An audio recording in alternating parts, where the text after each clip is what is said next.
Unbonding Polkadot on a Ledger wallet involves a few steps through the Polkadot.js interface. Here's how to do it. Connect Ledger to Polkadot.js. Connect your Ledger device to your computer and open the Polkadot app on the device. Go to the Polkadot.js website and click on the Accounts tab. Select Ledger as the account source to connect your Ledger wallet. Access staking. Once your Ledger is connected, navigate to the Network tab and select Staking from the drop-down menu. Go to the Account Actions section where you can manage your bonded DOT. Unbonding process. Find your staked account under Account Actions and click on the three dots next to it. Select Unbond Funds from the options. Enter the amount of DOT you wish to unbond and confirm the action. Confirm on Ledger. You will need to confirm the unbonding transaction on your Ledger device. Follow the prompts on the device to approve the transaction. Unbonding period.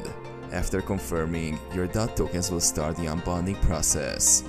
Polkadot has a 28-day unbonding period, during which your tokens will not earn rewards and cannot be transferred. Final steps. After the 28-day period, the unbonded DOT will be available in your wallet balance. You can then transfer or use these tokens as needed.